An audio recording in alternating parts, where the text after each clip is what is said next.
In 2016, researchers followed Biggest Loser contestants 6 years after the show ended. Most had regained the weight, but the part that doesn't make the headlines is that their reduced metabolism had persisted by an average of 500 calories per day. Years of extreme cardio and severe restriction had literally reprogrammed their bodies to need less. And here's the thing, the diet industry is worth $224 billion globally. An industry that profits most when you keep subscribing to the next trend, the next hack, the next program, none of which profit when you actually figure it out.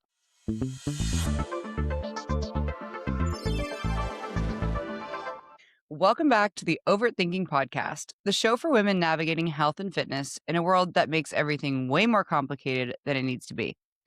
I'm Bri. And I'm Kelsie. And if you're here, chances are you're tired of overthinking every fitness trend that demands us to shrink and has us feeling like we're failing at a system that never wanted to see us win. This podcast is your space for honest conversations and evidence-based guidance so you can stop spiraling and finally live the healthy, full life that you know you deserve. Today, we are talking about group fitness. And before anyone closes this episode, we are not here to drag your spin class or tell you that your Pilates class is the enemy. We love that you're moving. We really do. But we need to have an honest conversation about what happens when group fitness becomes your whole strategy and why so many women are grinding it out in classes 5, 6, 7 days a week, eating as little as possible and feeling completely stuck. And if that's you or someone that you love, stay with us. You're not off track, just undereducated. And you didn't fail. The plan failed you. And we're not going to let you feel stuck or confused or frustrated in a body that doesn't reflect your diligence, commitment, and hard work any longer. So let's actually start here because I think this conversation can go sideways fast if people just assume that we're attacking their favorite group fitness.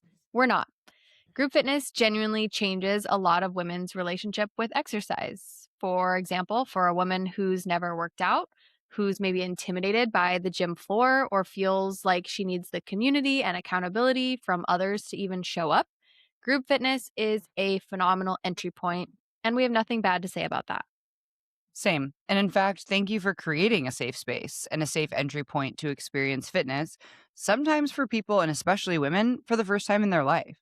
The research on social support and exercise adherence is very clear. People are significantly more likely to stick to a routine when they do it with others and feel a part of something. And group fitness nails that, and it removes a ton of barriers for getting moving again, or maybe Right? for the first time.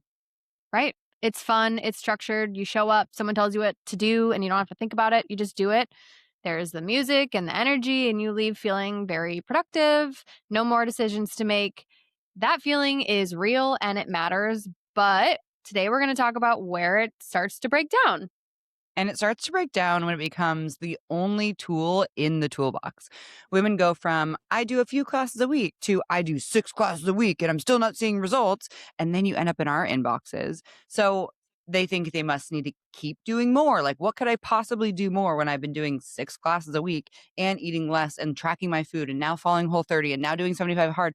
Because this 6 times a week gal is tired. She's under eating carbs, maxing out her step count, getting all the splat points, but that is where things get dangerous.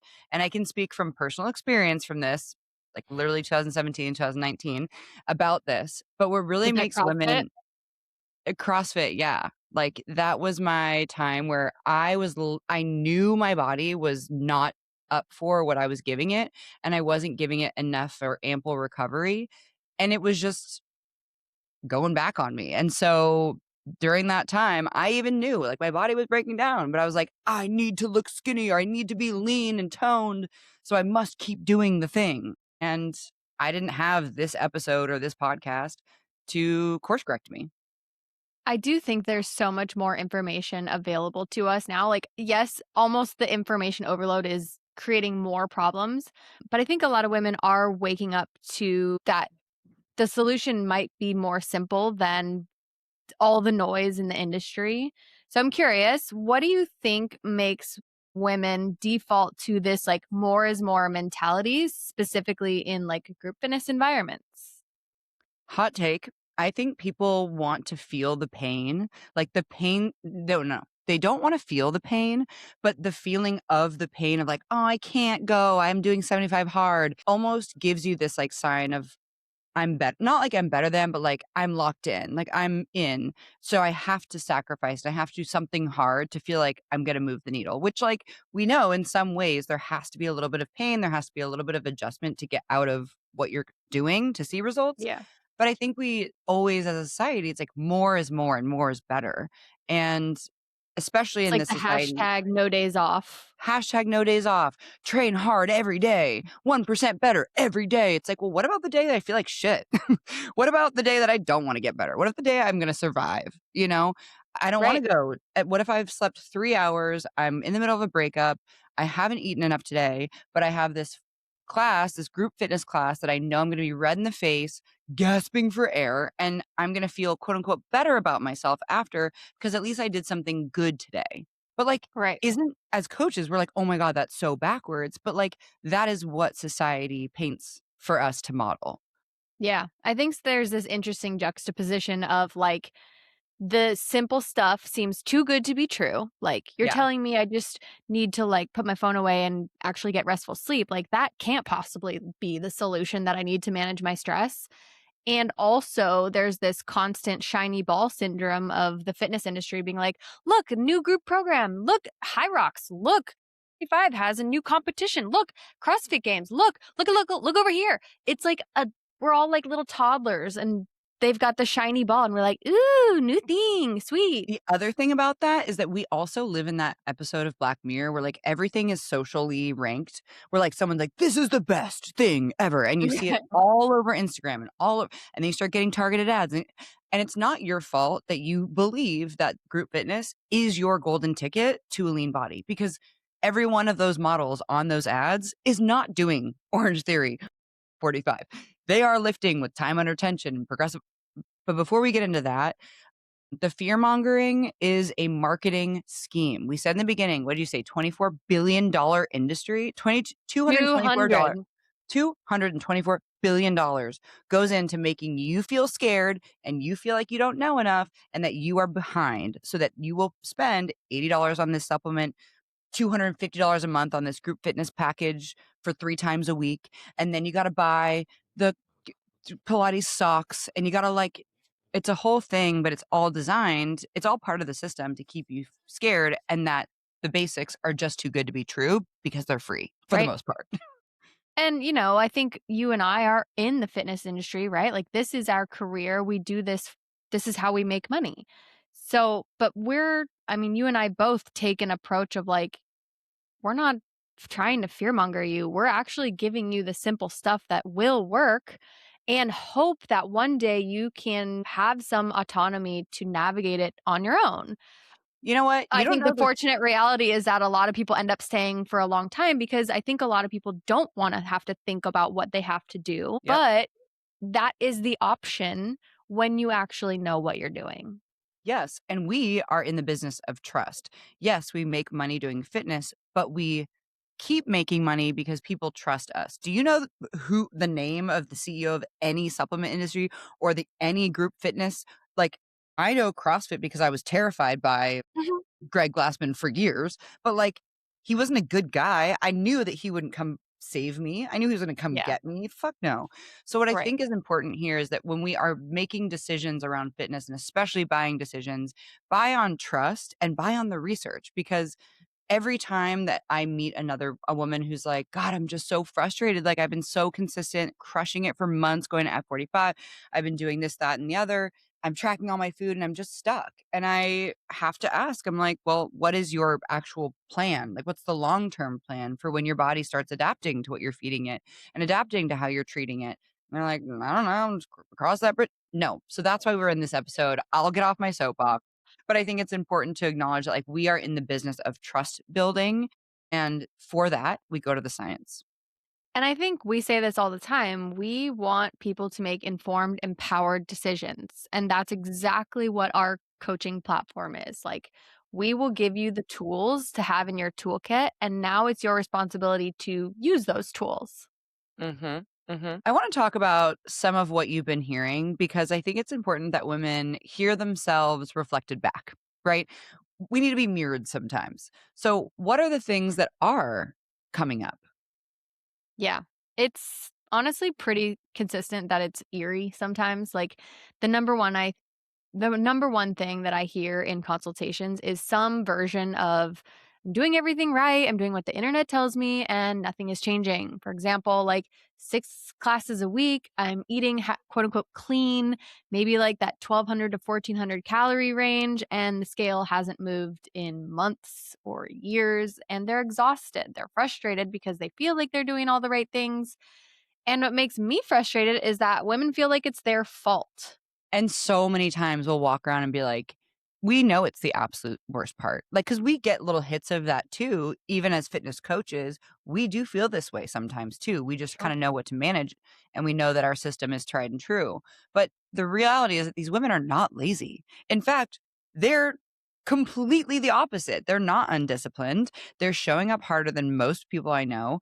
The issue is not effort or compliance. It's just that the strategy that they are being fed, which is again, no fault of their own because they're seeing it everywhere and it looks really shiny and beautiful because $224 billion can put a lot into marketing. So it's designed to pull at your heartstrings. It's designed to convince you that it's the thing that's going to work. But a lot of women just feel flat out tired, burnt out on both ends of training, work, juggling it all, but still not seeing those results, which makes sense. Once you understand what's actually happening physiologically, it's a really hard place to be. So, is there a version of this example where the problem really is consistency or diet, for example? And how do you tell the difference? How do you tell the difference if it's just like the program not working or if someone is genuinely not honest with themselves or their coach about how much they're eating or how consistent they are? I'm glad that you asked this one. I'm glad that I'm not prepared because my answer would be the same even if I did prepare. And it is there has to be a series of like interview questions. Like there has like motivational interviewing kind of thing. Like if someone tells me like I've been doing everything right, I'm like, I know that they believe that to be true. So we got to piecemeal every single part of what is being done well and see and put it through, the built by Bri or the Kelsie feminine strong lens. So I would say most times it's going to be the nutrition side because I think it's really, really, really hard for the normal person with a normal schedule to overtrain. I've been Hmm. trying, it doesn't work. So it's really more a matter of under recovery. And first thing we go to is sleep and nutrition, right? Mhm. So for the most part, most of us in America kind of suck at sleep. But when we talk about nutrition, when you're doing these group fitness classes, they are highly glycolytic in nature. So your body is burning primarily carbs during these high intensity, red face, gasping type workouts. This is part of that hit high intensity stuff. We want our heart to get into those higher effort zones, but when it's extended so long, and that's a training piece, but you can still recover from that, generally speaking. You have to have a good relationship to carbs and carb timing. This is something that I've talked about a lot, especially, pulling myself out of the CrossFit days. I was trying to like manage my carbs a lot and like save them for the nighttime, but I was doing a 2 hour hard CrossFit workout at 9 a.m. So by 12, I'm irritable. I'm a absolute wreck to be around and I'm starving and I hate myself for being starving. And I'm chubby and inflamed because I'm not fueling myself in the right ways or with the right types of carbs because by the Yeah. time it got to 7 p.m. and I was finally going to let myself have some carbs, it was a Twix. It wasn't a sweet potato and a chicken. It was bullshit food because I was in survival mode. And so that creates that inflammation cycle of your body just kind of running on these more sugar-based carbs. Face gets blown up and I'm super stressed out because my body is stressed out from delaying it. So, wow, I could really go on about this forever, but I think it is most often nutrition is the pairing because it's very hard to overtrain normal people. I agree.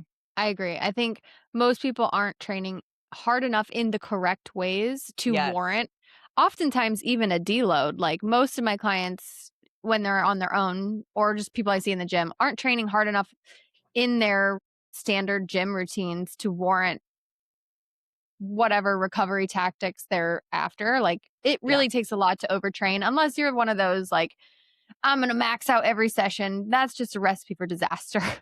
Yeah, and that's not again, it's not a lack of effort, it's a lack of education, it's a lack of a system, lack of just Yeah. structure, and that is why I'm so glad we're talking about this today because I know on Instagram, you got absolutely torched in the comments from people talking about, "Oh, you don't know what you're talking about, you don't know what you're talking about," and we're not gonna make this podcast all about that, but To be clear, I wasn't torched by people. I was no. torched by F45 coaches who got their certifications online.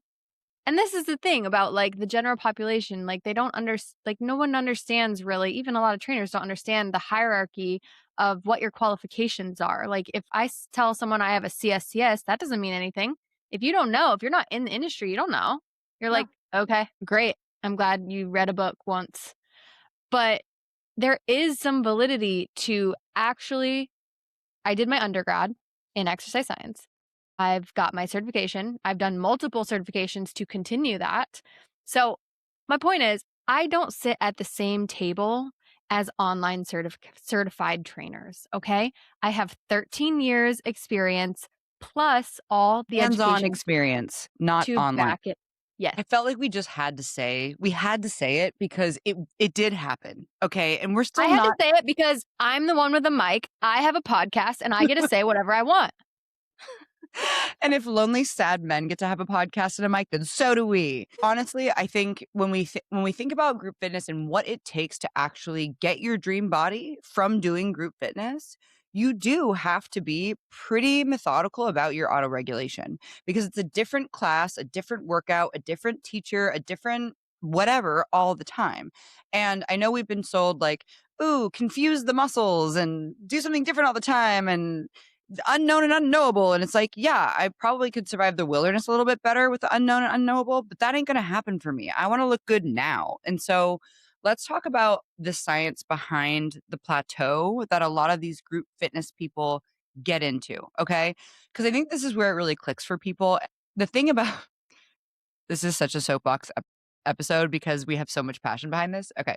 But the thing about group fitness is most of them are very, very cardiovascular in nature, right? I talked about glycolytic response. Essentially, it's your body craving sugar because that's its primary energy fuel source for these high intensity things. So like spin, hit, Zumba, boot camp style classes, even some circuit based training like that has lifting in it, like CrossFit. And don't get us wrong, cardio is great. We do need our heart to kind of bump in different zones, but your body is an incredibly adaptive machine. So the more you do the same thing, the more your body gets efficient at doing it. So the 400 calories you burn from your spin class on your first day, you're not burning the same amount on your 400th day. You're probably actually burning significantly less. But even though you're giving the same intensity, Right. Yeah. And this is actually called the efficiency paradox in exercise science. So, trained individuals like you and myself burn fewer calories doing the same workout, for example, as untrained individuals because the body learns to conserve energy. This is actually evolutionary in nature to conserve energy for periods of restriction. not to fast forward here, but does anyone feel like we're talking about progressive overload a little bit? Yeah. Okay. So Who? Where is she? where is she? I feel like she's got to be around here somewhere. So the stimulus that created the change in the beginning, it does in fact stop creating change after a while, right? The newbie gains typically will wear off, but most group fitness formats aren't designed to progressively overload you. And the weights don't get heavier, right? Still grab the same pink 15-pound dumbbells because like, ooh, I don't know, should I grab the 20s? No one's encouraging you to do so. But most of these classes are likely to be different every time you go. So, no controlled variables. So, there's no mechanism for your body to keep adapting. And that is where progressive overload soars. And that's why we need her. And then you layer under eating on top of that. Oh, girlfriend. And that's where it really gets messy, honestly. When you're burning a lot through exercise and not eating enough to support that output, your body reads that as a threat.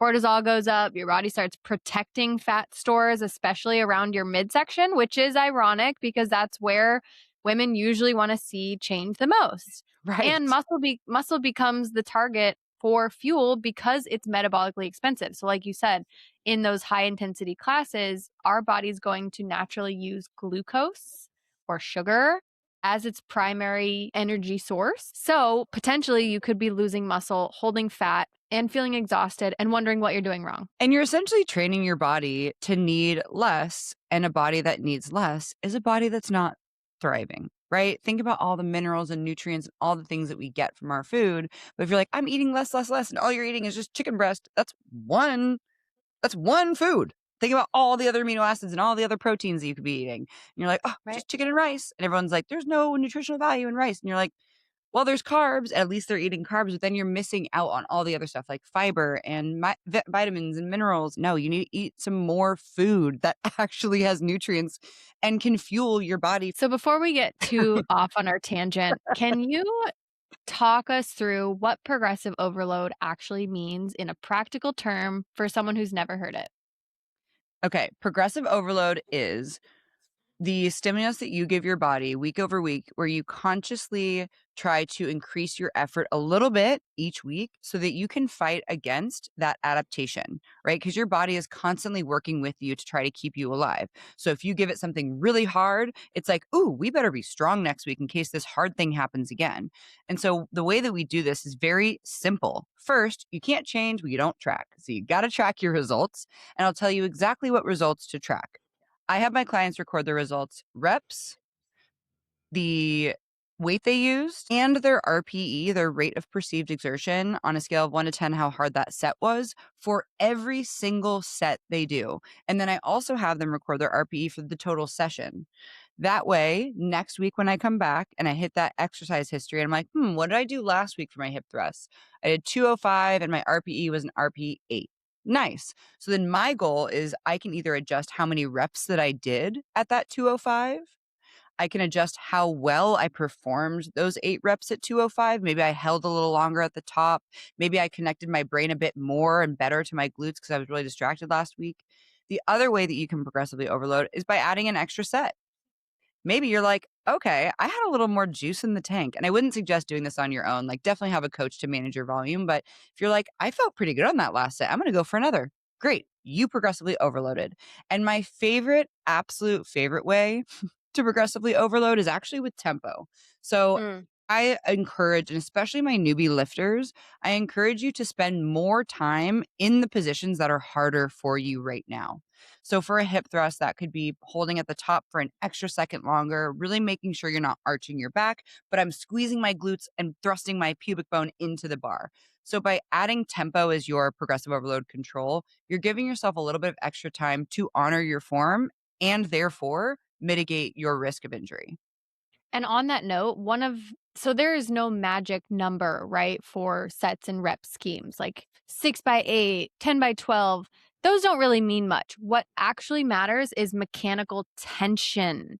And Yeah. what we mean by that is the way that your muscles experience those last few reps. If you get to the end of your 10 to 12 and you're like, I talked through that whole set. That was great. I'm going to leave it there, that might be leaving some gains on the table. What Yep. your muscles want is to be near the end of failure. So if your goal is 10 to 12, you need to be like really shaking and driving through those last few. That's mechanical tension. And that's mechanical tension. And that is why tempo is often overlooked, is that the tempo prescription's a little bit hard to read and all that, but tempo really is your golden ticket for both one, mitigating risk of injury, and two, making your workouts actually effective.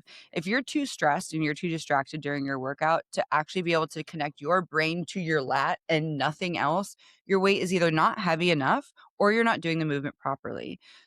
If there's two things that coaches have said to me over the years that have really stuck with me, and they're about intensity. And it's not necessarily about adding more weight, more weight, more weight. So one of my favorite coaches ever said, when you think you're done, you probably have two more. And I Yeah. think that's kind of a mic drop for most of us, and especially people who are in CrossFit, you might not have had two more, to be honest. But in F45 and Orange Theory, you might have had two more. And if you do, and you notice that you're like, I finished my sets feeling kind of not like that challenge, bump up your weight, or alternatively, do more reps until you hit that level of intensity. So if the rep progression was 6 to 10 reps and you get to your 10th rep and you're like, shoot, I have a couple more, keep going and make that set actually count. For example, my rep prescription this week on dumbbell incline press was 6 reps. On my very last one, I was like, this is feeling pretty easy today. Let me see how many I just get. I'm going to go all the way to failure with 40 pounds. I ended up getting 12. So your girl sandbagged pretty hard on that.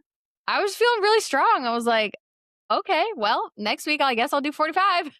And like how exciting now because that's where the gamification can be really fun for lifting, right? This is the thrill that you and I get from lifting. When people think lifting by yourself is so boring and so like how do you do it? It's because of moments literally like that where I'm like, I did more than I thought I could. Super empowering. I feel amazing. And then now when you go back next week and you have dumbbell press again, you're like, I can't fucking wait for those 45s to see me coming. Right. Yeah. Yeah. And then you actually start looking forward to your training. Also, you get a hit of dopamine from doing something you didn't think you could do. All of Right. that feeds the machine of keeping you in the gym and actually keeping you seeing results. Performance based outcomes, baby. I do want to touch on one thing before we move into the next little topic. This is what I've been going to town on my social media is talking about rest times. It's the super unglamorous, not exciting, most boring piece of progressive overload. But it is the most important, and this is what group fitness lacks the most. For example, F45. Even if your coaches are saying, we have progressive overload. If you come to the same class at the same time every day, it sure, maybe. But what they miss out on is they're often doing circuit-based training, right? So you might be doing a barbell squat maybe at F45. They're probably also having you do a push-up and a glute bridge and a kettlebell swing all in one set. And that's just pretty much shortchanging each subsequent set for each one of those. So it's not getting the attention that it deserves. And why this happens is because when you do a hard set, we have energy systems internally, specifically the phosphocreatine system, depletes ATP, and it is a slow process to recharge that. So when we're talking about rest times, your primary bulk of your training, so at the very beginning, your strength and your power moves, you need to be resting 2 to 5 minutes between each set. That's a Can non you negotiable. imagine 5 minutes, 5 whole minutes resting with your Yeah. own thoughts? Yes. Yes, you do. The You closer log you your get, weight. That's what you do. yeah, you log your weights, you chat with your friends, then you watch the TVs. No But watching the TVs with your pink dumbbells in your hands. this is one of the hardest things and one of the things that I have to stress the most. Even in my one-on-one sessions, my clients are like, "I'm ready to go." I'm like, "You just deadlifted 275. You're not ready to go yet. Like, you have another minute and a half. You've already been resting for a minute. We need at least a minute and a half. Mhm. If we want otherwise, we're not going heavy enough. If you can only rest a minute between your heavy sets, you're not at your potential yet. And we'll get there. That's okay." I think that is the part that we need to also emphasize that we are resting that long because we are trying to find the peak potential for that set. When you go to group fitness, the peak potential is if you survive the circuit, right? We're not writing down our like, oh my God, I got to 75 pounds today. Like in CrossFit, yeah, absolutely. Like they do some gyms who are good and have good programming. Yes, there is progressive overload happening Sure. in a Yeah. decently fine way. But when you look at these like circuit based training classes, people don't wanna sit around. It's awkward. It doesn't feel fun to just sit around. You feel quote unquote lazy, but that is what's gonna get you to your peak potential. If you keep running on the hamster wheel, you're just surviving through your workout, and then your body is also being triggered to think, "Oop, we gotta survive." Not like, "Wow, I did an amazing effort, and now I get to rest." And the You heavier you go, the more potential you have to gain muscle and lose fat long term because you're changing your composition of how much muscle to fat you have, which is ideally what people want, right? So if we can lift heavier and also rest longer, you will see better results. yeah. And, like, your body and your nervous system are dampened. Like, even though you're doing that, like your F45 example, you're doing a barbell back squat, but then there's also push-ups and there's also kettlebell swings. Like, yes, a barbell back squat is a leg movement, but you're axial loaded. So your entire core is taxed, your upper back, your arms, everything is taxed when you're doing that movement, which in some ways makes it a great movement. But then you go and do push-ups and your scaps are taxed from holding the barbell. So then you're not really getting to your peak effort with the push-ups either. And then you're going to a kettlebell swing where you're now pulling with your scaps. And then that's even more dampened. So then you rest 30 seconds, you go back to the barbell. No way that bar is going to feel the same after 30 seconds rest as it's going to feel after 2 minutes rest. Yeah. You're just stunting your next subsequent set. So that's all. But here's the real talk moment. So I want to talk about something that genuinely makes me angry. And it's the narrative that it's on the member to sort out their diet. Mm. Amongst all of my Instagram drama with these stupid F45 coaches, there was a lot of them, a lot of the coaches, and this is what blows my mind, were saying, "Well, it's up to the individual member to make sure their diet's in check." No, bitch, it's up to you. You're the coach. People are coming to you with zero knowledge. You are responsible for their education, and if you can't do that, these members are slipping through the cracks, and that's why I have beef with F45. It really does conveniently let the coach off the hook, right? If you got your certification online and did 2 hours learning about reps and sets, you don't know what macro prescriptions to give people. And you certainly don't know how to give different macro prescriptions to people. But the thing is, a good coach and a real coach absolutely should be guiding you on nutrition, recovery, and the relationship between the two. That is part of the job. The problem is that group fitness by design cannot do that at scale. And they are here for the money, right? It's 45 minutes for a reason. So they can get you in and out on the top of the hour. You have 30 women in a room. You cannot individualize a single thing. You're telling me that they're looking around and looking at form? Maybe on a general basis, but you don't know Susie's knee problem. You don't know Rachel slept for 2 hours last night. So you can't know the woman in the back that's been eating 1,000 calories for the last 6 months and her cortisol is through the roof. And you just can't. You can't do it. Yeah, yeah, and women are falling through the cracks, obviously, as you and I both have seen, and they're blaming themselves because they feel like they're trying everything and it must be them. And the unfortunate reality is that the model was never actually built to catch them. It was to bring them in and hope for the best. And some people, they fly. That's fine. We love that for you. If you love your group fitness, continue going. That's great. But the format does have structural limitations, as we talked about, and science to support it, as we talked about. And instead of acknowledging those limitations, the industry has defaulted to basically say, that's not my problem. She needs to sort out her eating, which is a cop out, and that's harmful. It's emotionally and psychologically harmful because you come to a place really hopeful and it's really scary to say, you know what? I've had enough. I'm ready to make a change.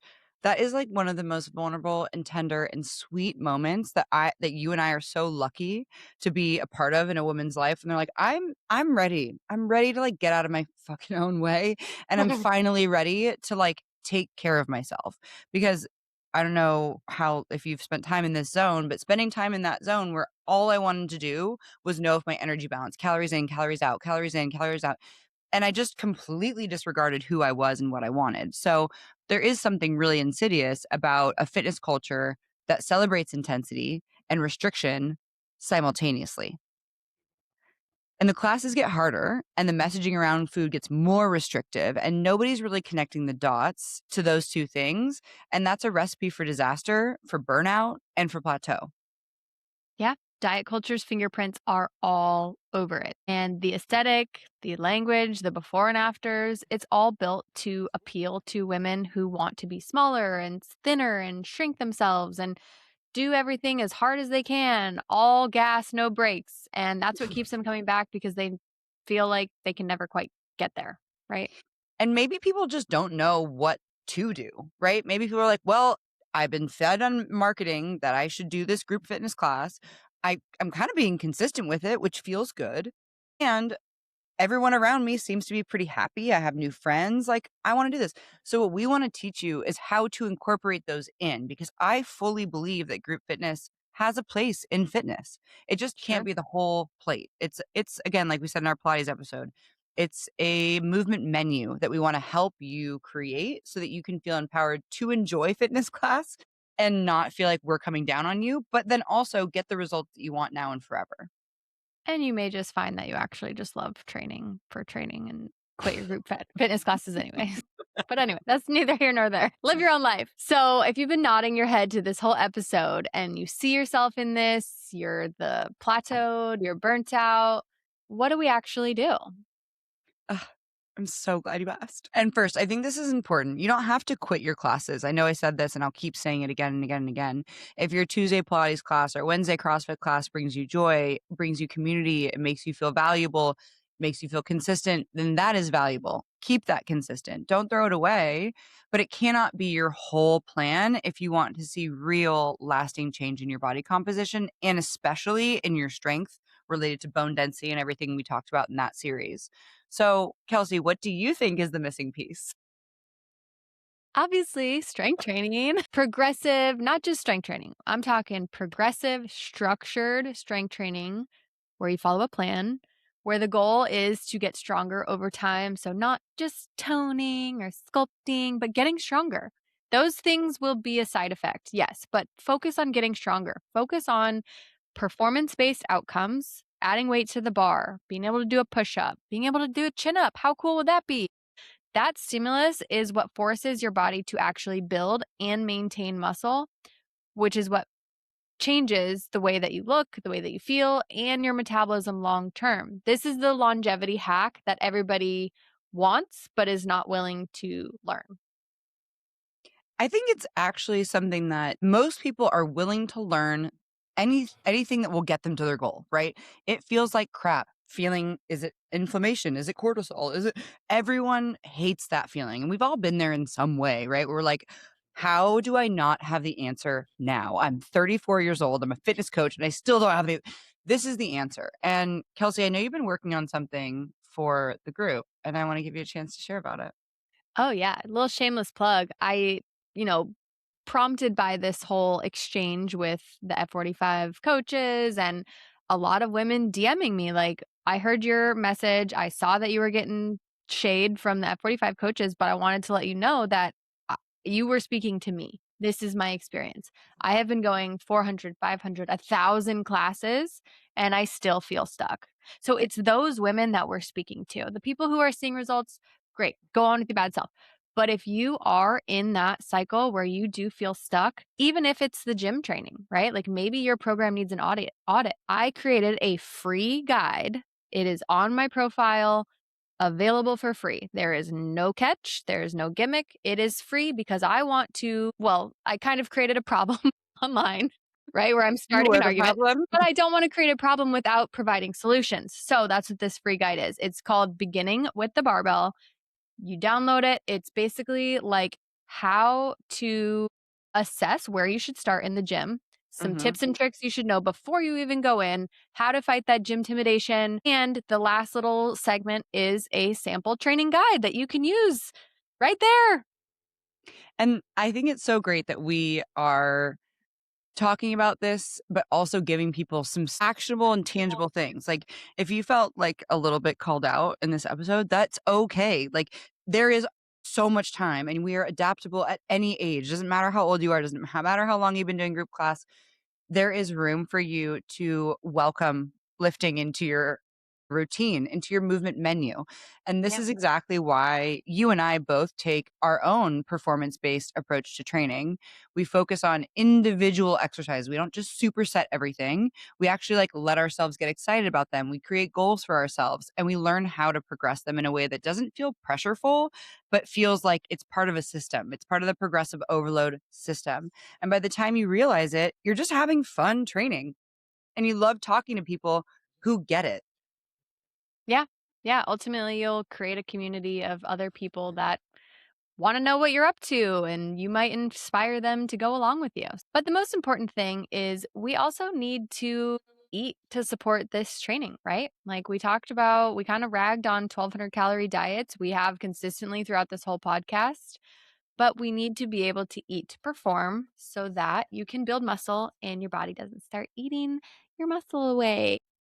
And so you don't start eating the people around you. Like, honestly, I was such a bitch the whole time I was doing high intensity CrossFit and not eating enough. Like, it was so obvious. Like, You're but it biting wasn't people's heads obvious. off. Yeah, and it, like, wasn't obvious to me, and I was literally biting people's heads off, and I was just, like, so angry and irritable, it's, like, it's so obvious. So if you're someone who's been in that restrict and grind cycle for a while, um, if you are someone who's gonna be continuing to participate in group fitness, then nutrition has to be a non-negotiable. You have to have a system that supports the actual workout itself.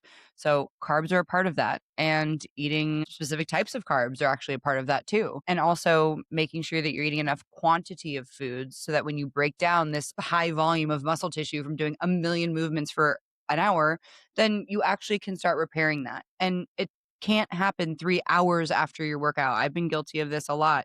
And if you go to I've gotten in some people's ear about this, but if you go to your morning workout class that's super high intensity and you haven't eaten anything yet, as a woman, you are fast tracking your hormones to feeling really crappy. Or just your And bone body loss. and bone loss. And then say, you do your workout class, you shower for work, you go to work, you get right into work, and then you don't eat until like 11 or 12. That's so many hours, including the hours you were sleeping, that you haven't fed your body and you haven't given your body something to use for energy. So now it's going to use all that hard work that you put in over the last 6 months to fuel you when you could have just had a little Ziploc chicken and a sweet potato. Yep. You can't perform well or recover well or feel good if you're just chronically under eating and restricting everything. The goal isn't to eat less, it's to eat enough of the right things so that you can fuel for what you're asking your body to do, which is training and also thinking at work and also showing up for your family. And for someone who's been in that restrict and grind cycle for a while, what does it actually look like to have a more balanced week in your movement menu? It's going to look a little bit different for everyone, of course, but a good starting point might be 2 to 3 strength sessions, maybe where you're going to a gym, you're following an appropriate for you exercise regimen, and maybe keep your group fitness to 1 or 2 fitness classes per week if you love them, and focus on hitting your protein and eating or close to your maintenance calories. That alone will feel like a radical shift for a lot of women, and I know it sounds scary when we're saying you need to eat more, but we're not necessarily saying eat more. We're saying eat more of the things that help you do what you need to do. You do have to be a little bit more strategic. The more intense your workouts are, like especially with high intensity stuff, you do have to be. It does require a little bit more time and attention to it. So let's just get specific with it. You said 1 to 2 classes per week. That totally nails it for your high intensity, getting your heart rate in different zones. We also want you to aim for 8 to 12,000 steps a day as kind of your foundation. And then strength training, we talked about this in our bone density episode, but 2 to 3 times a week for about 30 minutes is your minimum effective dose. So if you go take Kelsey's free beginning with the barbell guide, choose 2 of the workouts that look the most inviting to you and do them this week. Even if you're not going all the way out in your effort, the next time you do it, you'll look back at your results and probably progressively overload, and you'll get into this system that just works for you. All you have to do is plan those workouts in your calendar as if they're meetings with your boss, and you'll be just as consistent. So let's bring it home. What are we walking away with today? Number one, group fitness is not the enemy. But if it is your whole strategy and you've been stuck for months, it's not working hard enough for you anymore. And that's not your fault, that's physiology. And number 2, under eating plus a high output cardio is not a weight loss strategy. It's actually a recipe for plateau and muscle loss and burnout. And your body is not broken, it's just trying to protect itself. And number 3, if you want to actually change your body composition and feel strong in a way that lasts, you need progressive strength training and enough food to support, as we have reiterated multiple times. Those 2 things go together and they're the shift. Everything else is just noise or things you enjoy. And please hear us if you are an F45 Orange Theory CrossFit girly. Hear us say this: you are not failing. You are doing a great job. You've just been handed some of the wrong tools, or maybe those tools just need to be sharpened. And if this episode hit home for you and started sharpening some of those tools, send it to another woman in your life who needs to hear it. She knows who she is, and you know who she is. Send this episode to her. And as always, connect with us on Instagram or YouTube at overt_thinking podcast, at Brianna Lamb, at Kelsie Michelle, and leave us a review if you love the show. It genuinely helps more women find us. And we will see you in the In the next next episode. episode.